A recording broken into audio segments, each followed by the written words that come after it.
ولما جاء عيسى بالبينات قال قد جئتكم بالحكمة ولأبين لكم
between the different, the states of the different people.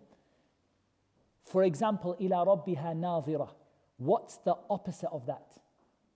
Those people on the Day of Judgment, they're going to be looking at their Lord. They're going to look at Allah subhanahu wa ta'ala. What did Allah say about the people, the opposite people, the people of the fire? I was thinking of إِنَّهُمْ عَنْ رَبِّهِمْ يَوْمَئِذٍ لَمَحْجُوبُونَ. Many of the scholars, they mention this in the opposite, that these people, they will be veiled. Mahjub, then there is a hijab, a barrier between them and Allah. And Allah will not look at them. وَلَا يَنظُرُ إِلَيْهِمْ يَوْمَ الْقِيَامَةِ وَلَا يُزَكِّيهِمْ. Allah will not look at them يوم القيامة, and Allah will not give them, meaning Allah will not look at them with a look that brings them any benefit. So some people ask on that question, I know we're a little bit off topic, but some people ask on that question, but how is it that there are evidences that they will see Allah subhanahu wa ta'ala? There are ahadith. But what it means is that they will see Allah, but it will not bring them any good. It will only increase them in punishment. Like when they're asked to make sujood, like when Allah Azza wa Jalla said, وَجَاءَ رَبُّكَ وَالْمَلَكُ صَفًّا صَفًّا, and they're asked to make sujood, فَلَا يَسْتَطِيعُونَ. They're not able to make sujood. So whatever they see, it will just bring a disgrace upon them and a punishment upon them. What else did Allah describe the face as in Surah Al Imran? يَوْمَ تَبْيَضُّ وُجُوهٌ وَتَسْوَدُّ وُجُوهٌ. On the day when some faces will become bright or white, and some faces will become black. So Allah described again the brightness of the face. This is the same as the ayah, وُجُوهٌ يَوْمَئِذٍ نَاظِرَةٌ, yani the brightness on the face. The hadith that the ummah of Muhammad ﷺ will be resurrected يوم القيامة غُرًّا مُحَجَّلِينَ. They will be with the marks on their limbs and marks on their faces. غُرًّا مُحَجَّلِينَ is a description of horses originally. You describe a horse as aghar and muhajjal, that the horse has the marks on its face, the white marks on its face and white marks on its limbs. You have an audio problem. It's okay now. You got it? I tested it, now it's okay. Okay. If you have a problem, tell me, we go back, no problem. So they describe like that they will have the markings on their face and the markings on their limbs from athar al-wudu, from the effects of making wudu. So you look at the contrast that's described between the people of Jannah and the people of Jahannam, and how this surah is an excellent example of how every ayah that is mentioned, there is an opposite mentioned for it. Everything that is mentioned. وُجُوهٌ يَوْمَئِذٍ خَاشِعَةٌ وُجُوهٌ يَوْمَئِذٍ نَاعِمَةٌ. Every single one has a contrast. Yes, Habib. سِيمَاهُمْ فِي وُجُوهِهِمْ مِنْ أَثَرِ السُّجُودِ. This one though is in the dunya, wallahu alam. It could be in the akhirah, we have to go to the tafsir. Like the one that comes to my mind is that it's the سِيمَاهُمْ فِي الدُّنْيَا, yani the characteristic of the Sahaba radiallahu anhum, how they were described in the Torah and the Injil. ذَلِكَ مَثَلُهُمْ فِي التَّوْرَاتِ. Yani in the Torah they were described like this, that you can see on their faces, on their foreheads, from sujood, how much sujood they've been making, you can see the mark on their forehead. But it's possible also. There are so many times that you have these contrasting examples. عَامِلَةٌ نَاصِبَةٌ. They're working, they're being made to work, and they're tired and they're weary. What's the opposite? لِسَعْيِهَا رَاضِيَةٌ.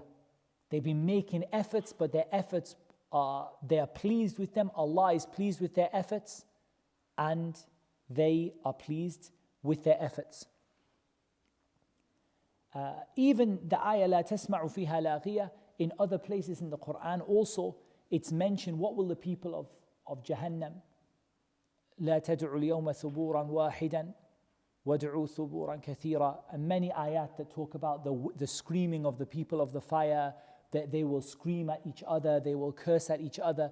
As for the people of Jannah, لا تسمع فيها لاغية. So here you can see the contrast, the difference between the different people, and the contrast between the different people, and you have the encouragement to work to be from those people, because ultimately you don't want to be from those people who, everyone in this dunya, virtually everyone is making sa'i. Everyone is working for something. Sa'i is your efforts, right? You're making efforts, working hard. Everyone is working for something. You see people working for the dunya, see people working for fame, people working hard for things. But ultimately you don't want your sa'i to be wasted, so that yawm al-qiyamah, your sa'i, it becomes haba and manthura, it becomes like dust. It's got no value to it. You want to be from those people who لِسَعِيهَا رَاضِيَةٌ. They are pleased with the efforts they've made. لَا خَوْفٌ عَلَيْهِمْ وَلَا هُمْ يَحْزَنُونَ. They're not going to be scared of what is going to come. They're not going to be sad about what has passed. They're not sad about what's happened in the past. They're not scared about what's going to happen, because they're content with what they've put forward. We mentioned in the khutbah today, and this is a good example of it, كُلُوا وَاشْرَبُوا هَنِيئًا بِمَا أَسْلَفْتُمْ فِي الْأَيَّامِ الْخَالِيَةِ. Eat and drink هَنِيئًا. And eat with pleasure, relaxed, enjoy yourself. Because of what? بِمَا أَسْلَفْتُمْ. What you did before in the days that went by. Mujahid, he said, نزلت هذه الآية في الصيام أو في الصائمين. That they used to fast in the dunya, and so Allah gave them every kind of food and drink, and they had eaten and drinking to their heart's content in Jannah because they used to fast in the dunya. لسعيها راضية.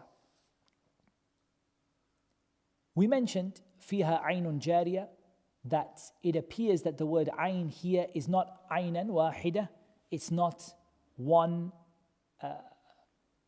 spring that is in Jannah, but in Jannah there are uyun. Fi jannatin wa uyun. There are gardens and there are springs. So it seems to me, and Allah Azza wa Jalla knows best, that the word ayn here is more like ism jins. It's more a category of springs, not just one spring. That there will be springs that are running, and these springs are described in Jannah. They don't have, they are not, what's the word? They are not channels in the ground that have banks. Rather, they run upon the surface of the earth of Jannah. They don't run in like a hole, like a bank or a trench with banks on the side. They run without ukhdud or without akhadid, without trenches or banks for the river that it runs in. It runs over the surface of the ground. And many times Allah described this in the Quran, تَجْرِي مِن تَحْتِهِمْ الْأَنْهَارِ. The rivers will run from under them and underneath them. And we know those rivers, where do they start? They start in Al-Firdaus, because of the hadith وَمِنْهُ, or the hadith وَمِنْهَا تَفَجَّرُ أَنْهَارُ الْجَنَّةِ, that the rivers of Jannah, all of them sprout from Al-Firdaus. Al-Firdaus, the highest place in paradise and the best of the places in paradise. We came to the statement of Allah Azza wa Jal. You're still struggling, Abdurrahman. You want to take some time to fix it or not? Okay. فيها سرر مرفوعة. فيها سرر مرفوعة. Here, one moment while we get also translation as well. Surah al Ghaashiyah.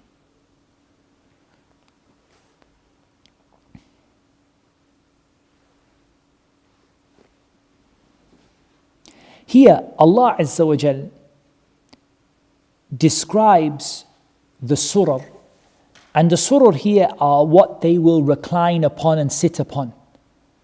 And you could translate it, we say the word sarir, now we use it for a bed. But really, surah is what you recline upon, right? It's what you lie down upon and you sit upon. And these are described as marfu'ah, raised up, raised up.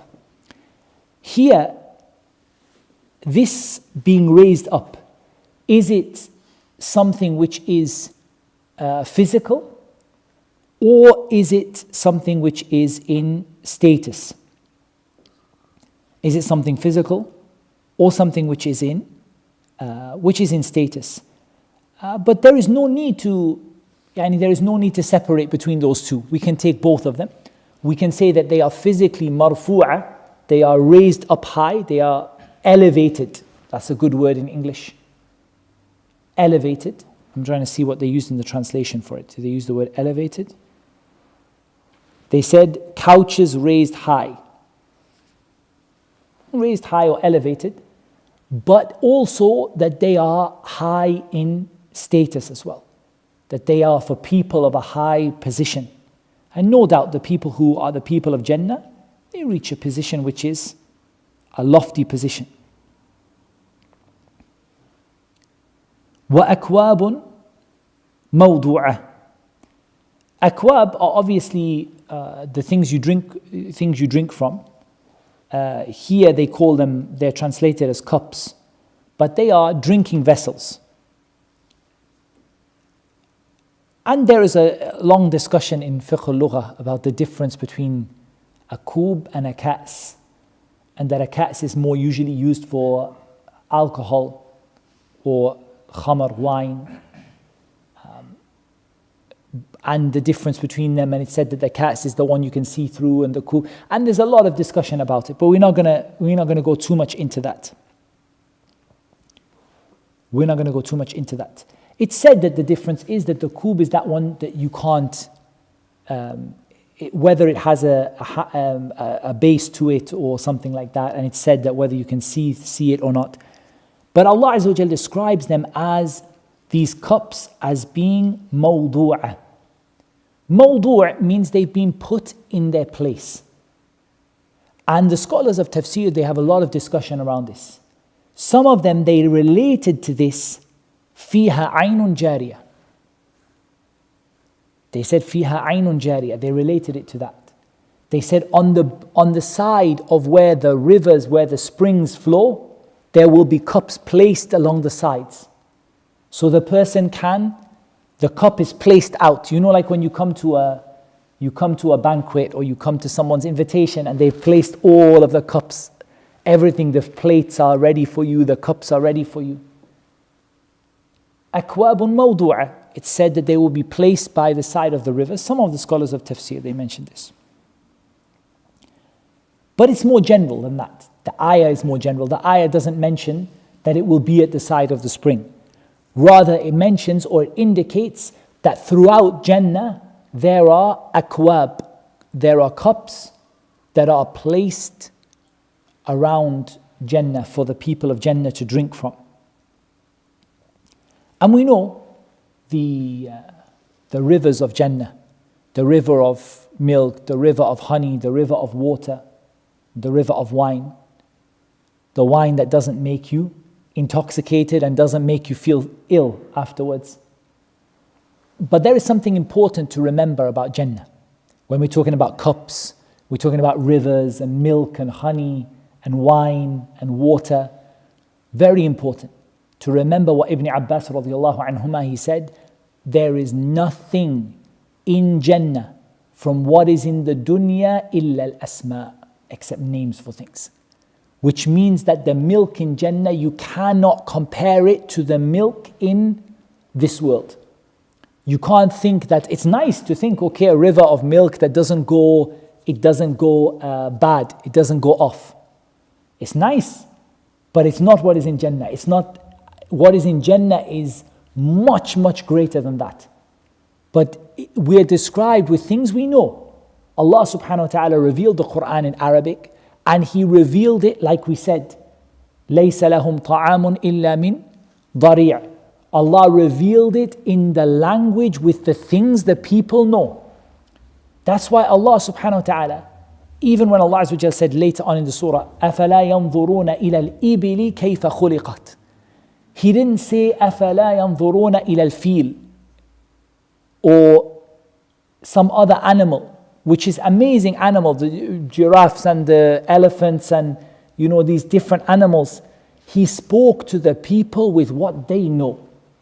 The people to whom the Quran was revealed, what they knew, what they understood and they knew. They knew these words like dari', shibriq, the thorny plant that comes in the desert when the thorns go off, they call it dari'. They knew the camel. That's what they knew. So Allah subhanahu wa ta'ala talked to us in what we understand. In Jannah there will be rivers of milk, river of water, a river of honey, a river of wine. But they are not like what is in the dunya. They might have a resemblance to it, but they are not the same as what is in this world. Because everything in this world is cursed, right? The Prophet ﷺ said, الدنيا ملعونة ملعون من فيها وما فيها إلا ذكر الله وما والاه ومن والاه أو عالم أو متعلم أو كما قال صلى الله عليه وسلم. He said that everything in this world is cursed. this world and everything in it is cursed, except for the remembrance of Allah and what relates to it, or the scholar or the student. So ultimately, and you can't compare what is in Jannah to what is in this world. وَنَمَارِقُ مَصْفُوفَةٌ. Ibn Kathir here, he says, قال ابن عباس رضي الله عنهما النمارق الوسائد. وكذا قال عكرمة وقتادة والضحاك والسدي والثوري وغيرهم. Ibn Kathir here, he says that the namariq that are mentioned here are cushions, pillows, wasa'id. And that was the opinion of Ikrimah and Qatada, Dhahak, Suddi, and Al-Thawri, rahimallahu al-jami'. That was the choice of Ibn Jarir al-Tabari, and some of they said, this is one of the statements, they said, there is shibhu ijma', almost consensus on it. You don't see from the scholars of tafsir any other opinion, rarely, and you don't see anyone have another opinion on this, that the namariq, they are cushions, and they are masfufa, lined up in rows. It's from the word saf, like a row. They are masfufa, made up in or lined up in rows. وَزَرَابِيُّ مَبْثُوثَةٌ. وَزَرَابِيُّ مَبْثُوثَةٌ. They said, Al-Zarabi, Ibn Abbas, radiyallahu anhuma, he said that this is al-busut, the flooring, the carpet. And this was the opinion of Al-Dhahak and others. Many of the early generations, they said this.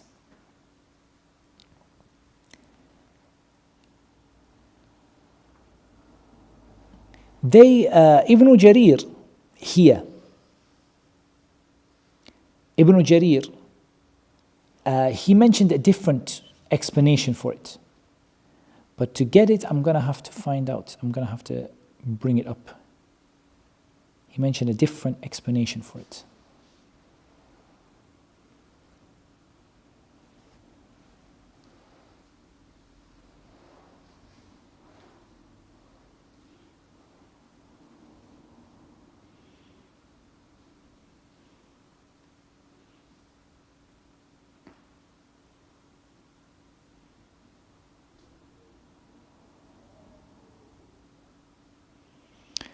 It's not very far away. It's not very far away. He said that it is tanafus, and they are very similar. Bisat, like something spread out upon the floor.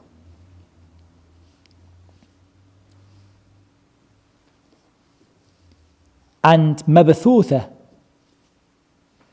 Ibn Kathir, he said, أي ها هنا وها هنا لمن أراد الجلوس عليها. He said here and there, like spread out. Wherever the people want to sit, they will find a place for themselves to sit. Wherever they want to sit, they're going to find carpet or a carpeting that is spread out for them, a place for them to sit.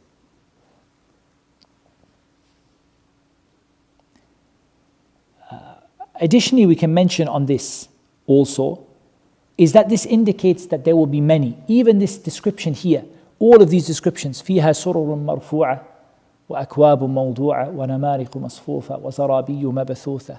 All of this indicates how many there will be. Like they said here, يدل على كثرتها. There's going to be many. Because the way it's worded in Arabic, it's not worded that there will be one. There's going to be a nice place to sit for some people. There's going to be some cups out for some people.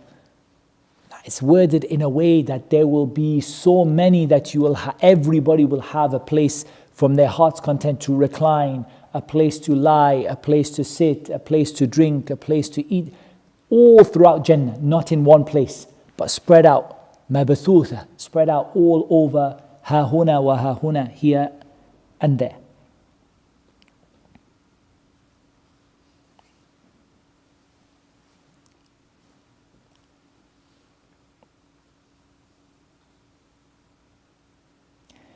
What's the purpose of these ayat up to here? What's the desire behind it? Is to describe to you, first of all, Yawm al-Qiyamah, what will be happening to a group and what will be happening to another group. And the contrast is very, very strong. What's going to be happening to one group of people? عاملة ناصبة تصلى نارا حامية تسقى من عين آنية ليس لهم طعام إلا من ضريع لا يسمن ولا يغني من جوع. They're going to be in the hardest situation, weary, working, in the fire. They have a thorny plant for food. They have a boiling water to drink that doesn't give them any nourishment. It doesn't benefit them anything. Describing the people of Jannah, what will they be like? Because ultimately, this place you are in now, this dunya you are in now, is a place of action. So now you have to choose. Am I going to do the actions of these people, or am I going to do the actions of these people? And that's the purpose of this contrast. You think about Jannah, how easy it will be. You've heard about how difficult the dunya is. لَقَدْ خَلَقْنَا الْإِنسَانَ فِي كَبَدٍ. We've created mankind in toil, hardship, problems. This dunya is always meant to be a place of tests, problems, difficulties, hardships. You hear about Jannah, what do you hear? Everything is there for you, what you want. It's lying out for you. Many times Allah describes Jannah like this. قُطُوفُهَا دَانِيَةٌ. The fruits of paradise will be near to you. It's not going to be far from you. You'll not have to reach out your hand to get something before it will come to you. And look at the efforts you have to make in this dunya. Is there anything in this dunya, for example, you just reach out your hand and you get it? Nothing. You have to work, you have to strive, you have to struggle, you have to toil, you have kabad, you have hardships, you have problems. But ultimately, when you remember the goal, you remember Jannah, you remember what Jannah will be like, you remember that it does make this sa'i easier. It does make it easier. You feel easier. You go home and your house is not nice and you don't like how it is inside and you don't like your situation that you have, and you look at your bank balance and it's low and the food is okay, so. But you put up with it because you think about what it's going to be like there. And then you look at the people who have everything in this dunya. They have mansions and palaces and houses and cars and every kind of food. Many of them, not all of them, because Allah gives the dunya to who He loves and those He doesn't love. But many of them, not all of them, many of them are completely away from the religion of Islam. Non-Muslims or very far away from Islam. And you think that, you know what it is, that this dunya doesn't matter, leave it. What you get, alhamdulillah, we're blessed, we're not complaining about anything. We're very happy with what Allah has given us. We're very blessed to Allah. But you see this in Jannah because it makes you realize that that's what I'm working for. It doesn't matter about this life. Whether I get good, I will be grateful, and if I get difficulties, I will be patient. But Jannah is what matters. Then Allah Azza wa Jal describes, أَفَلَا يَنظُرُونَ إِلَى الْإِبِلِ كَيْفَ خُلِقَتْ وَإِلَى السَّمَاءِ كَيْفَ رُفِعَتْ وَإِلَى الْجِبَالِ كَيْفَ نُصِبَتْ وَإِلَى الْأَرْضِ كَيْفَ سُطِحَتْ. Do they not look at the camels, how they were created? Again, we said here, Allah Azza wa Jal revealed the Quran to a people. The Quran is for everybody because this message is for all mankind. But it was revealed, it was sent down upon a people. Those people of Arabia at that time, what they knew. And you talk to people, what do you talk to people? Like the famous athar, حَدِّثُ النَّاسَ بِمَا يَعْرِفُونَ. Speak to the people with what they know. Don't speak to the people with something strange that they don't know. Speak to people with things they can understand. The people who heard the Quran when it was being revealed in Arabia, those people, they knew, that's what they recognized, the miracles that were within the camel. And subhanAllah, the camel, Wallah, there are ayat of Allah in how Allah created the camel. And I'm going to mention some of them. First of all, the strength of the camel, how strong it is. A very strong animal, right? It's not a weak animal. And yet this animal can survive on very, very little food and water, and it can travel huge distances. It's extremely strong. It's an animal that you can load your goods onto and people onto while it's sitting down, as opposed to the horse and the donkey and so on, when you have to climb onto it. Can you imagine trying to climb onto a camel? Very hard. And you cannot, very difficult to climb up onto a camel. The camel sits, and even with a full load, it can handle very heavy weight. Bags and everything is on top of it. And with that heavy weight, this camel can stand up. The benefits from the camel. Not just is the camel suitable for carrying all of these things, for carrying people, it can travel where horses and other animals cannot travel. It can travel through the middle of the desert in the heat, and it can travel for miles and miles and miles. It can travel. But on top of that, what do they benefit from it? From the milk of the camel, the meat of the camel when it's slaughtered, even the urine of the camel. The Prophet ﷺ recommended for people with certain sicknesses, like they had a problem with their stomach, and he recommended for them to take camel urine. But that's an interesting question, how do you take camel urine? You can't just take it like that neat, you can't. First of all, the urine of the camel, like the urine of all of the animals that is eaten, is not impure. It's tahir, it's not najis. So it's not impure. All of the animals you can eat.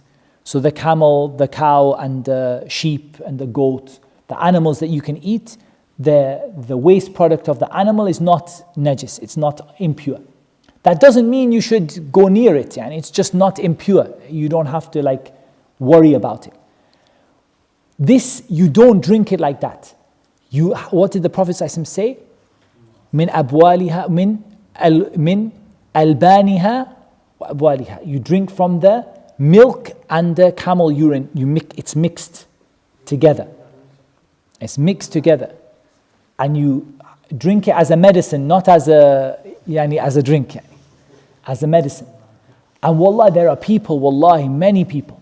People are treating themselves for cancers, people treating themselves for very serious conditions like that, and treating themselves like that from the urine of the camel. But there are instructions, you can't just take it like that. There is a very nice article we translated from a doctor. He described how should you use this medicine. It's a medicine, it's not a drink, it's a medicine.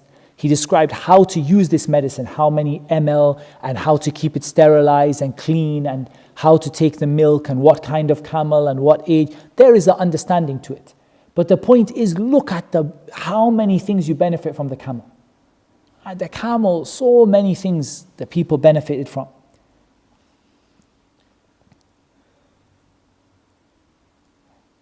To the point that this ayah, أَفَلَا يَنْظُرُونَ إِلَى الْإِبِلِ كَيْفَ خُلِقَتْ. There were from the scholars who used to say to their students, they used to say to them, اخرجوا بنا حتى ننظر إلى الإبل كيف خلقت وإلى السماء كيف رفعت. They used to say, let's go out and look at the camel, how it was created, and look at the sky, how it was raised. And I just want to take a benefit from this.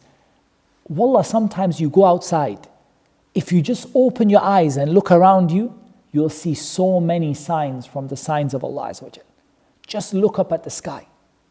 Wallah, I remember in Mecca for a while they had a museum, they still have it, a museum in the clock tower, which is a museum about the universe. If you go there, they have a lot of things about the universe and the planets and the stars. Wallah, whenever you go and you look at the sky, you are just your mind cannot even comprehend how huge this universe is. But this universe, in comparison to the kursi, is what? A ring in the middle of a barren plain. It's a tiny ring in the middle of the desert. You imagine if you went to the desert and you, in the whole huge desert, you threw one tiny ring.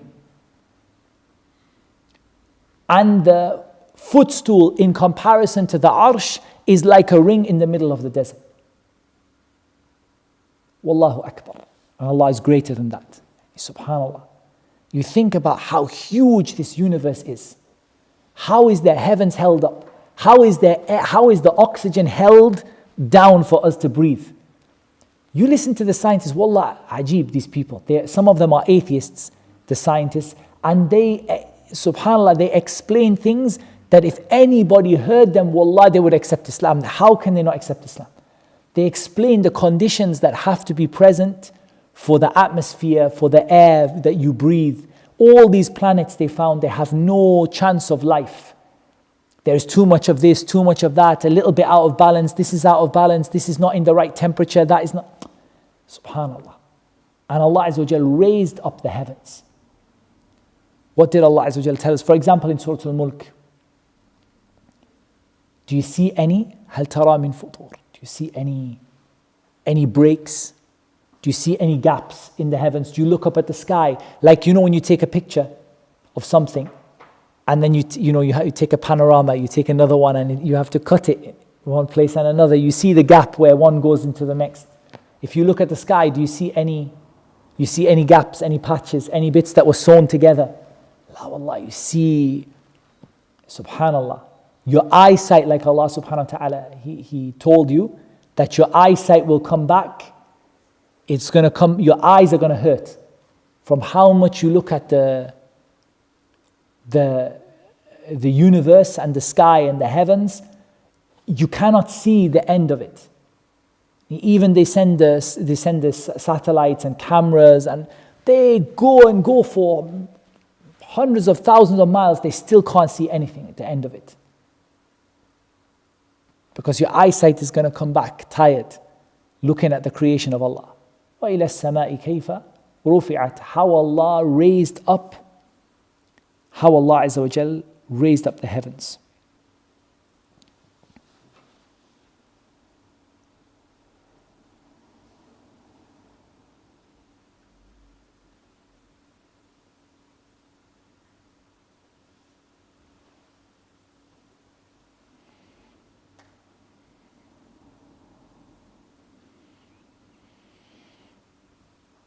وَإِلَى الْجِبَالِ كَيْفَ نُصِبَتْ.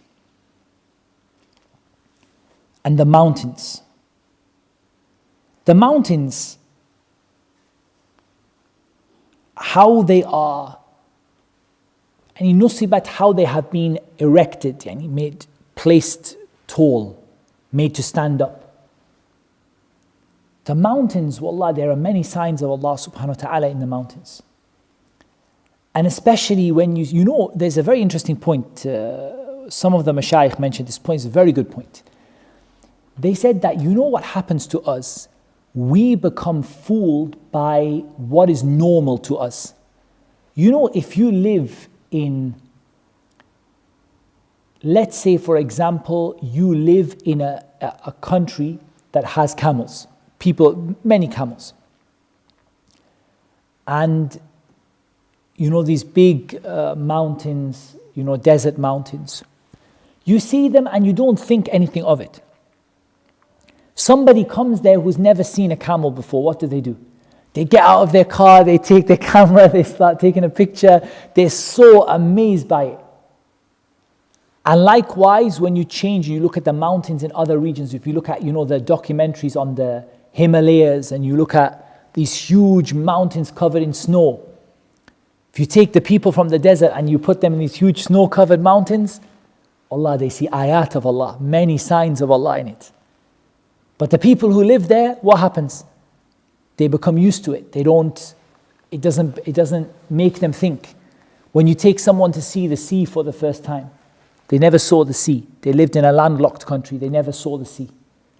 and they go to a place with islands, and on the islands there are beaches, and there is beautiful blue water, they think already they're in Jannah. Because what happens is you become blinded by what you are used to. And you stop realizing how amazing the creation of Allah is because you become used to it. But when you see things that you have not seen before, then you are amazed by the creation of Allah subhanahu wa ta'ala. وَإِلَى الْأَرْضِ كَيْفَ سُطِحَتْ. And to the earth, how the earth is spread out. How the earth is spread out and extended.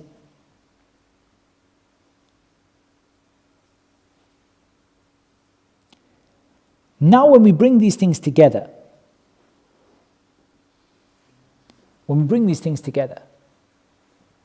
some of the scholars of tafsir, they spoke about the order here. First Allah mentioned the camel, then He mentioned the heavens, then He mentioned the mountains, then He mentioned the earth. Some of them spoke about this. They said that Allah is like He's describing someone who is riding on his camel. He looks at his camel. First thing he sees is his camel. Then he looks up to the heavens. Then he looks down to the earth. Or then he looks from the heavens and he sees the tops of the mountains, and then he looks down to the earth. Some of them mention this, that it's like everywhere around him, 360 degrees around him, there are ayat from the ayat of Allah that are telling him that you have a creator, and your creator has not left you without a purpose and a reason to worship Him. So I'm not going to say that it's like that, but these things, if you imagine someone riding their camel and they look up and the heavens are above them, and they look forward and the mountains are in front of them, and they look down and the ground is below them. Every single one of those things is enough for a person to realize their Lord, to worship their Lord alone and with no partner.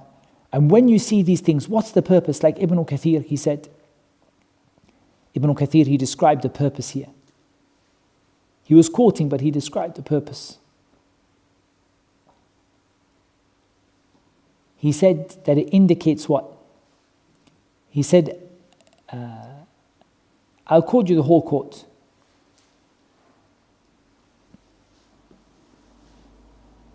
He mentioned الاستدلال بما يشاهده من بعيره الذي هو راكب عليه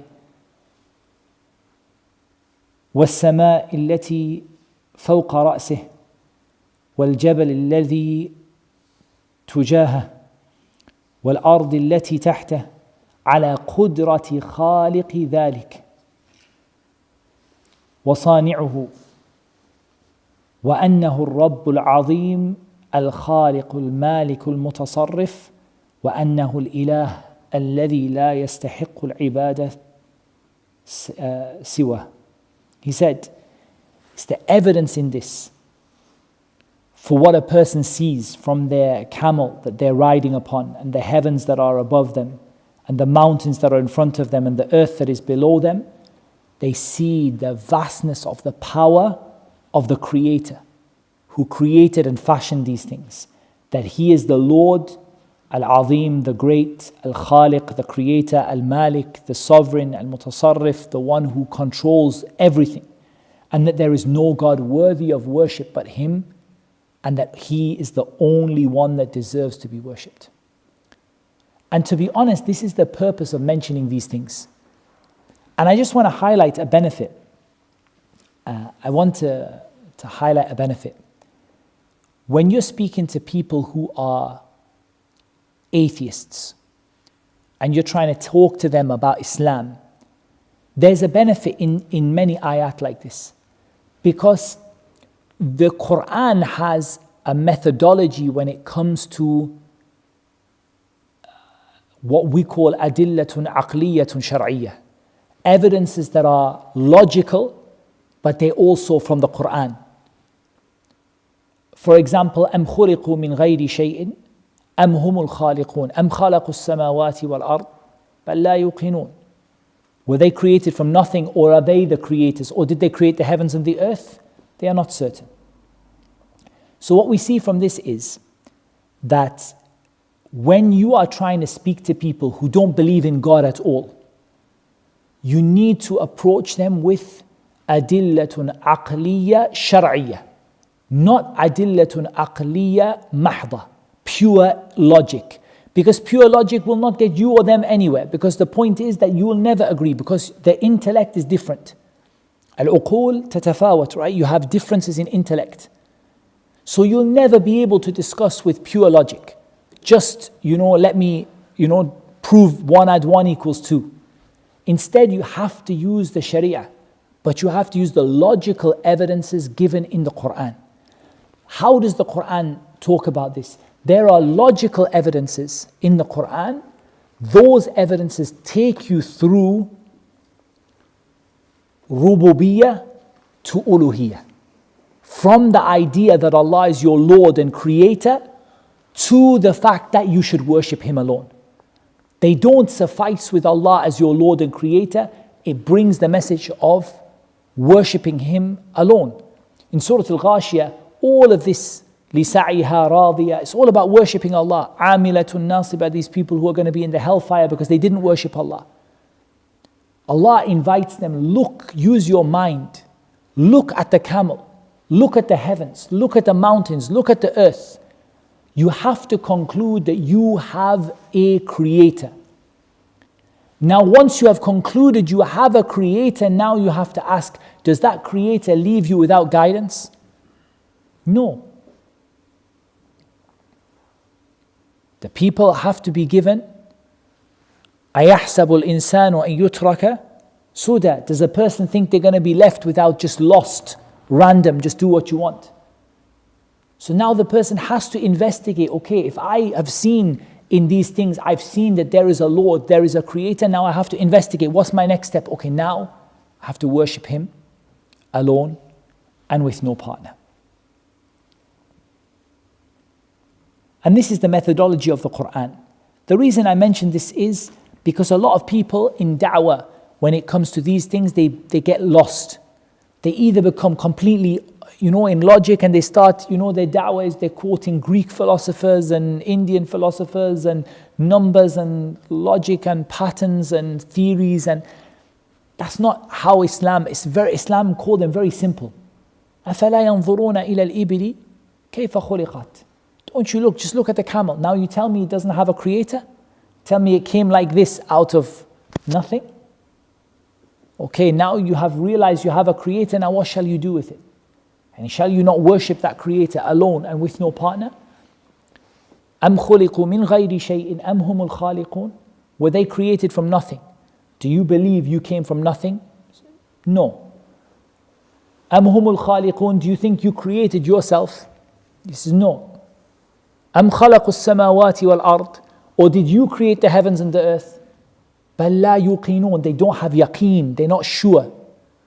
They have ideas, well, maybe this happened, maybe something happened, maybe this atom came, maybe this scientific thing came, maybe this happened, maybe. بَلْ لَا يُوقِنُونَ. They're not sure about it, they don't have a yaqeen in it. They're not confident about what really happened. And until now, if you ask the most genius physicist about the history of the universe, he says, Wallah, we don't really know anything. We don't know anything. We just have idea, maybe it was like this, maybe it was like that, perhaps something like this happened. There's a theory it could have been like this. بَلْ لَا يُوقِنُونَ. You're not sure about it. You're not confident. You just have some ideas. The Quran tells you distinctly, where you came from. Look at what is around you. Look at your natural inclination, your fitrah, to worship Allah subhanahu wa ta'ala alone. Now realize that you have a Lord, you have a Creator, and when you realize you have a Lord and a Creator, you have to worship Him. You cannot believe I have a Lord and a Creator, but I'm not going to worship Him. If you have a Lord and a Creator, now you have to worship Him.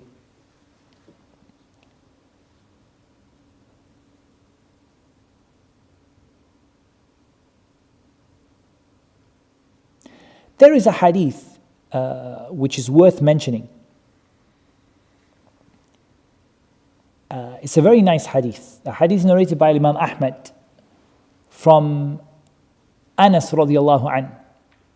He said, كنا نهينا أن نسأل رسول الله صلى الله عليه وسلم عن شيء فكان يعجبنا أن يجيء الرجل من أهل البادية العاقل فيسأله ونحن نسمع. He said we were prohibited from asking the Prophet sallallahu alaihi wasallam. We mentioned this in one of our speeches. We mentioned it recently when did we mention it? We mentioned holding on to the sunnah. We mentioned on Tuesday about the prohibition of asking too many questions and making the religion hard upon yourself. So Anas said we used to love when someone from the Bedouin, people, someone who lived in the desert, they used to come and they used to ask the Prophet the aqil, not the one who used to come and just shout, and the one who used to come and they were aqil, they were intelligent, and they used to ask a good question. He said we used to all listen. We used to love to listen. What question is this person from outside going to ask? فجاء رجل من أهل البادية, a man from the people who dwell in the desert. He came and he said, Ya Muhammad. He said, O Muhammad, إنه أتانا رسولك فزعم لنا أنك تزعم أن الله أرسلك. He said, your messenger came to us, meaning you sent someone, and he told us that you here, za'ama, it doesn't mean false. Za'ama has different meanings. Sometimes the word za'ama, it means like a false, like mistakenly believe. Here it doesn't mean that. He said that you believe, or that you are saying that Allah has sent you. قال صدق. He said he spoke the truth. قال فمن خلق السماء. He said, who created the heavens? قال الله. He said, Allah. قال فمن خلق الأرض. قال الله. The Prophet ﷺ said, Allah. Who created the earth? He said, Allah. He said, فمن نصب هذه الجبال وجعل فيها ما جعل. Who is it who made these mountains upright and made on these mountains what he made? The Prophet ﷺ said, Allah. قال فبالذي خلق السماء والأرض ونسب هذه الجبال الله أرسلك. He said, by the one who created the heavens and the earth and made these mountains go up tall, did Allah send you? قال نعم. He said, وزعم رسولك أن علينا 5 صلوات في يومنا وليلتنا. قال صدق. قال فبالذي أرسلك الله أمرك بهذا. He said, your messenger has told us that we have to pray 5 times in a day. In every 24-hour period, we have to pray 5 times. He said, yeah, he told the truth. He said, by the one who sent you, did Allah tell you this? قال نعم. And then he continued through the zakat and the zakat and the hajj and so on. And each time he said he told the truth.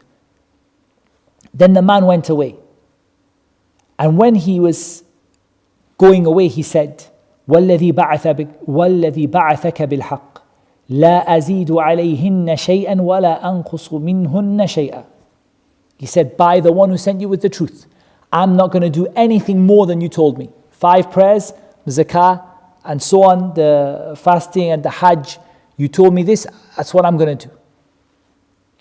And I'm not going to do anything less. I'm not going to do more, I'm not going to do anything less. The Prophet ﷺ said, إِن صَدَقَ لَيَدْخُلَنَّ الْجَنَّةِ. If he spoke the truth, he is definitely going to go to Jannah. So it's nice that he asked about those things.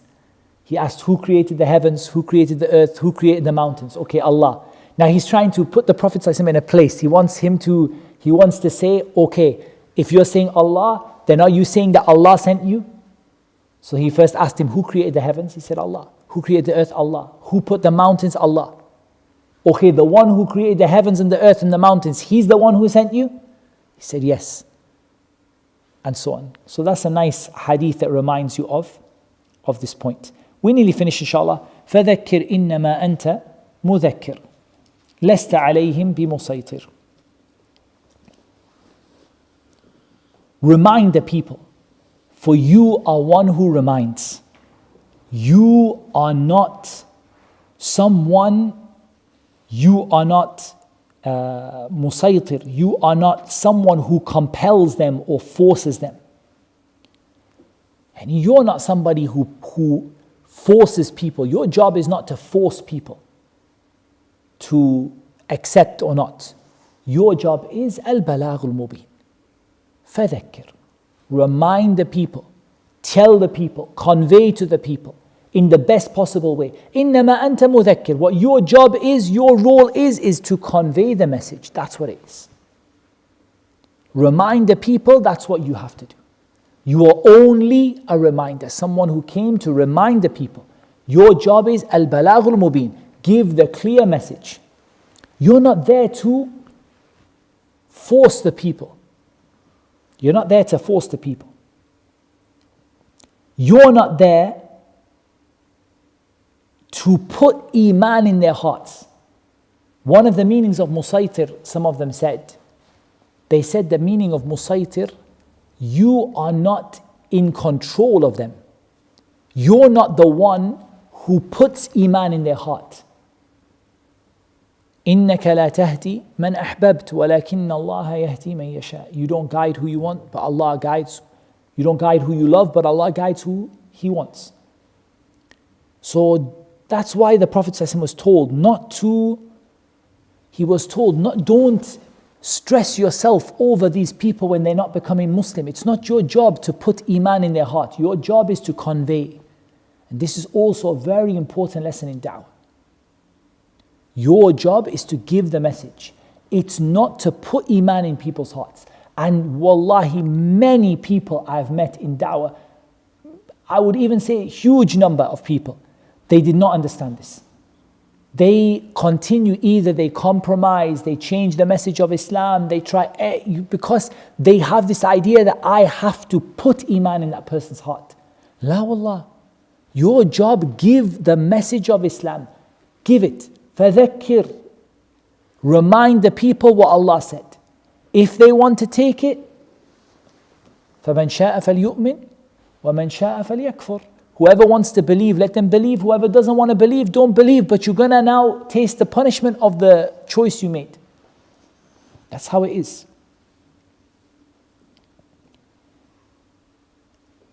Now here, this is Ibn Kathir and others. Ibn Kathir mentioned from Zayd, he said, لَسْتَ بِالَّذِي تُكْرِهُهُمْ عَلَى الْإِيمَانِ. You're not the one that forces them to have iman. Now that's extremely important. It's very, very important. There is a nice point Ibn Kathir mentions here. He mentions the hadith, أُمِرْتُ أَنْ أُقَاتِلَ النَّاسِ حَتَّى يَقُولُوا لَا إِلَهَ إِلَّا اللَّهِ. Famous hadith. I was commanded to fight against the people until they say La ilaha illallah. I have a question. How do you reconcile between this and between not compelling people? لَسْتَ عَلَيْهِمْ بِمُصَيْطِرٍ La ikraha fi din. Okay, leave la ikraha fi din, maybe you say mansukh, no problem. Let it be. But some of the scholars, they said la ikraha fi din, the ayah mansukha bi ayat al-jihad. But it's not the case. There is a way to reconcile between this. How do you understand this hadith? Umirtu an uqatil an-nas. I was commanded to fight against the people حتى يقولوا لا إله إلا الله. Until maybe they recognize that there's No doubt, until I was and you fight against them until they recognize. But how do you reconcile with that and the idea that لَسْتَ تُكْرِهُهُمْ عَلَى الْإِيمَانِ, you're not forcing them to have iman? It's very easy. Think of the word in the hadith. أُمِرْتُ أَنْ أُقَاتِلَ النَّاسِ. I was commanded to fight against the people. Even in the same land, you're not a mukrih, you're not there to force them. The fight is between when the believers are fighting, they're not allowed to fight the believers. So they are fighting unbelievers, but when they made shahada and they become Muslim, that's it, their fight become calm. That's also true. That's also true that they're fighting the. So the fight, when you fight them, you are not fight them to pressurize them to enter Islam. Yeah, that's it. So this fight is different. It's not for Iman. This fight it allows you for defending yourself, to defending your land. You are allowed, but it's not to make them enter Islam. It's very difficult to say this in a way to get the balance right. Did we have a suggestion on YouTube? What you said is correct completely, but there's a wording. It's very difficult to get the right word. Until they submit to the rule of La ilaha illallah, or fight by giving dawah to the best of people. Okay, I'm going to mention 3 points. What Sheikh Jawad said is completely correct. I'm going to mention 3 points. First of all, the hadith said umirtu an uqatil, and it didn't say umirtu an aqtul an-nas. I was not commanded to kill the people, to put a sword and say become Muslim or I'm going to kill you. But I was commanded to fight so the word of Allah becomes the highest. That's the first point. So the first point is the hadith says uqatil and it doesn't say aqtul. I was commanded to fight. I was not commanded to put a sword on someone's neck and say become Muslim or I'm going to kill you. The second thing, this fighting, what is offered to them in the beginning? What is offered to them is one of 3 things. Either you accept Islam, or either you pay the jizya and you stay with your religion. You stay a Jewish Christian, but you pay the jizya. You pay a tax and the Muslim army will look after you. Nobody will harm you. You will be protected. You'll be a citizen of the country. You will be looked after, and you pay a tax to cover the costs of looking after you. Or you choose to fight.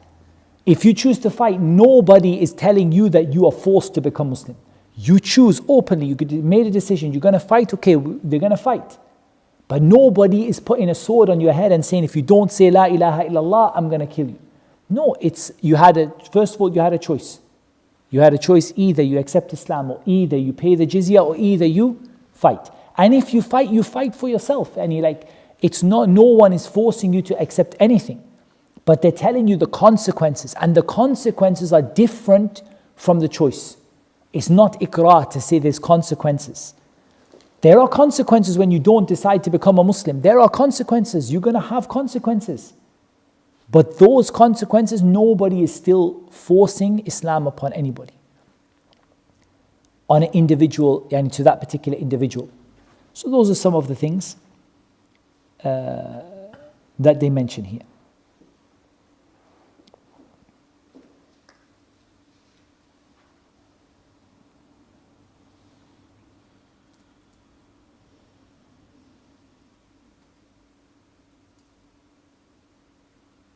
But exactly what you said, the purpose of it is as you also said, the purpose of it is for the religion of Islam to spread. It's not the case that it's only for a defensive reason, but it's for Islam to spread. That's the purpose of fighting. The purpose of fighting is to make the word of Allah the highest and to make the words of those who disbelieve the lowest. Those who there is an agreement with, a pact with, and a treaty with, they don't fight in the first place. And the Prophet ﷺ had treaties with many different groups around Medina and Hijaz. He had many different groups he had treaties with. He didn't fight against them. فَمَا اسْتَقَامُوا لَكُمْ فَاسْتَقِيمُوا لَهُمْ. As long as they keep their side of the bargain, you keep your side of the bargain. إِنَّ اللَّهَ يُحِبُّ الْمُتَّقِينَ. Allah loves those people who are pious. So there is no compelling here. That's what we wanted to explain. I think that's important to understand. إِلَّا مَنْ تَوَلَّى وَكَفَرْ. The big question here is this word illa, except. Illa is really important for you to understand, especially for those who don't speak Arabic. For those who speak Arabic, the key thing here with the istithna is it muttasil or munfasil? Is this word, if it is muttasil, connected, it means the same as except in English. You are not going to compel them except these people. Meaning you're not going to fight, you're not going to force them except these people. Are you with me? And if it's muttasil, here then what it means is, it means إِلَّا مَنْ تَوَلَّى وَكَفَرْ, the one who turns away and disbelieves, you are going to force them. لَسْتَ عَلَيْهِمْ بِمُصَيْتِرْ إِلَّا مَنْ تَوَلَّى وَكَفَرْ. But if it is munqati', it comes with the meaning of, like the meaning of lakin or however. However, the one who turns away and disbelieves, we're going to punish him with the greatest of punishments. So the correct opinion here, generally speaking, most of the ulama, they held the opinion that it's munqati' here. It doesn't mean that you are forcing the people who disbelieve and turn away. But what it means is, it means that however, those who disbelieve, however, the one who disbelieves and turns away, we're going to punish him with the greatest of punishments. However, some of the scholars, they said that it is connected. But they didn't hold it to mean they didn't hold it like that. They held it to relate to the ayah, فَذَكِّرْ إِنَّمَا أَنْتَ مُذَكِّرْ إِلَّا مَنْ تَوَلَّى وَكَفَرْ. You're going to remind the believers, but the people who don't believe, they're never going to benefit from your reminder. They're never going to take your reminder. But it seems here that the meaning is munqati', meaning that the correct meaning means however. It doesn't mean except here. It means something closer to however. And that's how it's translated in the translation. However, he who turns away and disbelieves. And the meaning of illa here is lakin. And not illa meaning anta musaytir ala haula. That you are the one who is controlling and forcing these people. It's not like that. إِلَّا مَنْ تَوَلَّى وَكَفَرْ فَيُعَذِّبُهُ اللَّهُ الْعَذَابَ الْأَكْبَرَ. Allah will punish them with the greatest punishment. This ayah, إِلَّا مَنْ تَوَلَّى وَكَفَرْ, the ulama, they use it as a dalil for one of the nawaqid of Islam, one of the things that takes you out of Islam.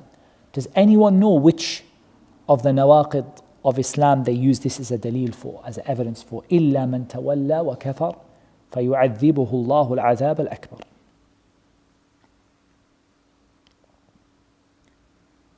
Generally, the scholars mention 10 things that take you outside of Islam, right? It's not like there's nothing else, but they mention 10 major things that take a person out of Islam. Which one do they use that this is a dalil for? إِلَّا مَنْ تَوَلَّى وَكَفَرْ.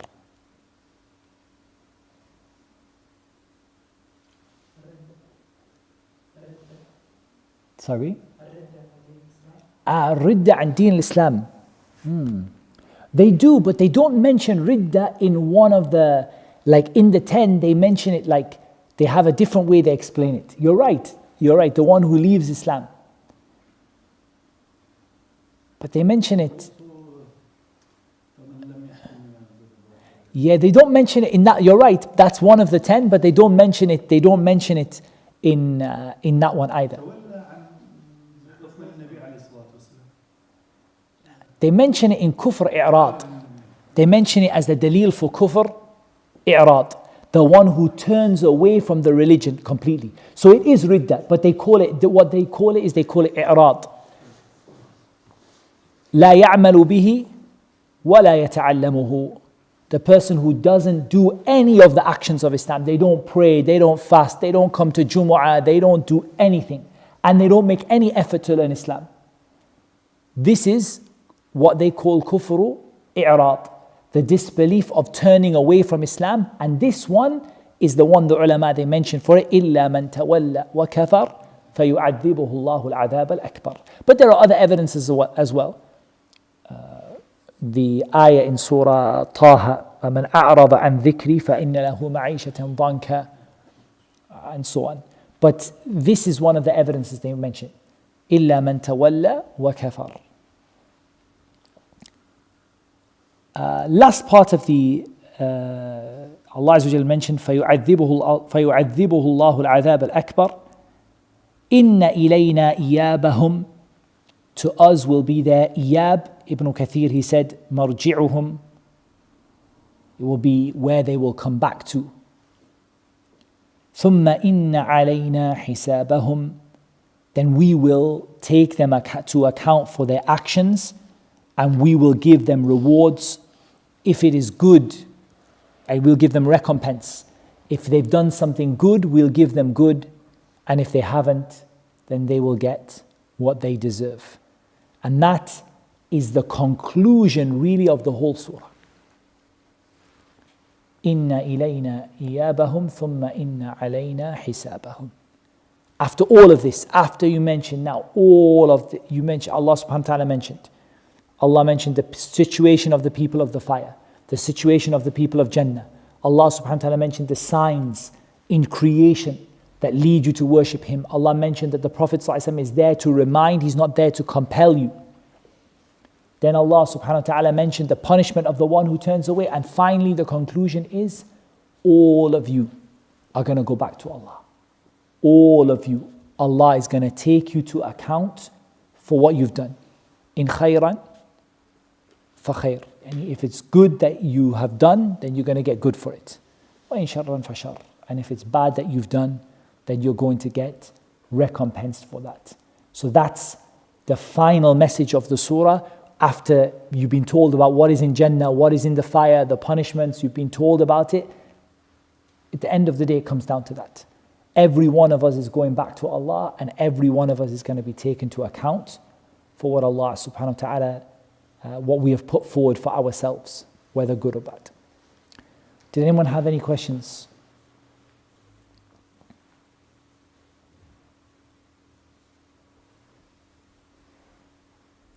Any questions on the... I have to wait, because it is a 10-second delay, so I have to wait like 10 seconds before they get the request. Is there any book that complies with logical evidence from the Quran and the purpose of Yeah, Imam al-Sa'di, he has a book called, it's called something like Al-Adillatu wal-Barahin fi Ibtal Aqidat al-Mulhideen, something like that, very close to that. It's by memory. I don't remember the exact name of it. I'll find it for you now. It's called something like that.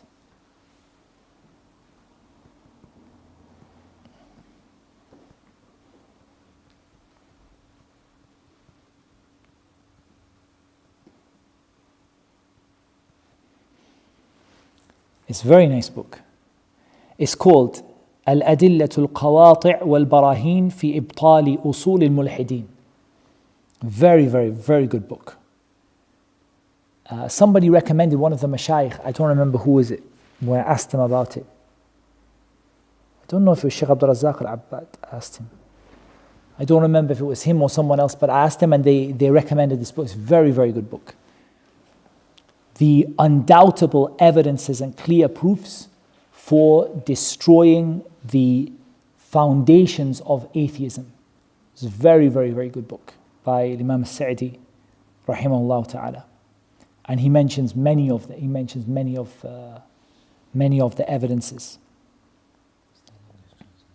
Is there an English translation? Well, I have no idea. I'm not good with English books. Let me see. I'm not sure. You have to have a look for it. If it's not, maybe we have to do one sometime. Because I went through a while of wanting to, I think I asked Shaykh Abdul Razzaq about it. I want to understand, how do we give da'wah to atheists? Because you see the mutakallimun, the people of ilm al-kalam, the way they give da'wah to the atheists it brings more problems than it solves. Maybe that guy will become Muslim, but maybe the one who called him to Islam will leave. That's how, like, mutakallimun like this. Wallah al-azim, look at Jahm ibn Safwan. Jahm ibn Safwan, he had a debate with the Indian philosophers, the founder of the Jahmiyyah. He had a debate with the Indian philosophers. Like this, like he caused more problems for himself, to the point where he denied Allah's names and His attributes and all these things, because he put himself in a situation where he tried to prove logically that Allah exists, and in the end he had no choice but to deny everything from Allah's names and attributes. They fall into disbelief, and subhanAllah, it can be like that. Maybe the person who hears the argument will become Muslim, and the one who said it will become a disbeliever, subhanAllah. So it's a very serious situation. I think it's much, much better that a person looks at what's okay. Yes, the Quran was not generally speaking to atheists, would you agree? The Quran mostly is speaking to people who recognize Allah is the creator, but they don't worship Him alone, mostly. But there are ayat in the Quran that address those people, the mulhideen, the atheists. Is ignorance a valid excuse for turning away from religion?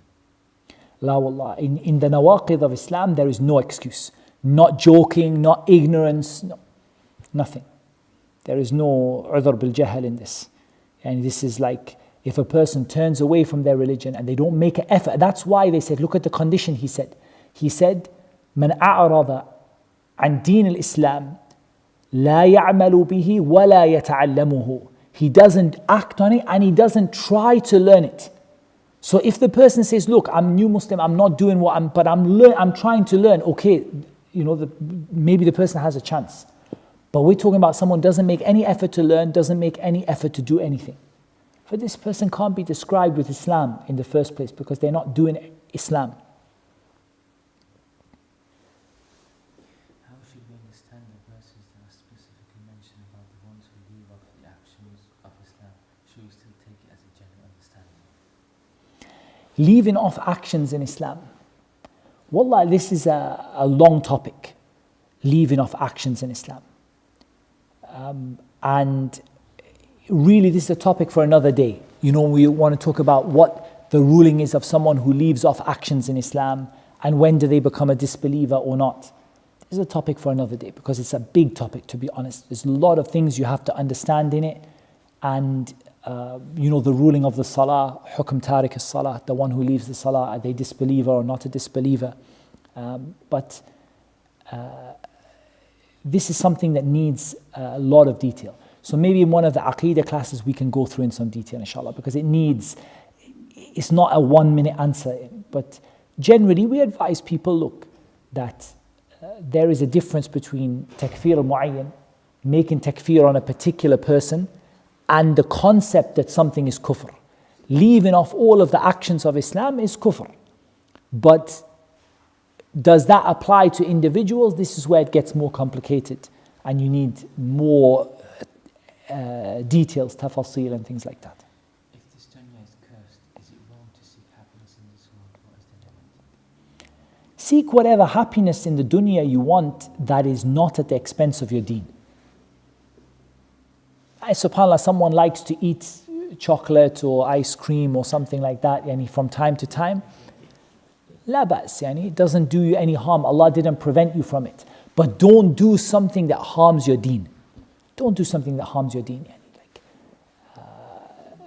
Allah described the dunya as a mata', a temporary enjoyment. There is no issue with you benefiting with something Allah has given you to benefit from. But don't do it at the expense of your deen. And the word mal'una here, cursed, it means ba'ida an rahmatillah, far away from Allah's mercy. And it's not going to get you Allah's mercy. What's going to get you Allah's mercy is the remembrance of Allah and seeking knowledge and teaching. That's what's going to get you Allah's mercy. The rest of it, you're not going to find Allah's mercy out there. You're not going to find the special mercy of Allah. You find the general mercy of Allah, but the special mercy of Allah, you find it from Islam, from remembering Allah, from learning Islam, from teaching, that's where you're going to find the special mercy of Allah, that Allah is reserved for the believers. And Allah knows best. Okay. That's what Allah made easy for us to mention. Allah knows best. Wassalatu wassalamu ala nabiyyina Muhammad wa ala alihi wa sahbihi ajma'in. Jazakumullahu khairan for watching. Please subscribe, share, and you can visit muhammadtim.com.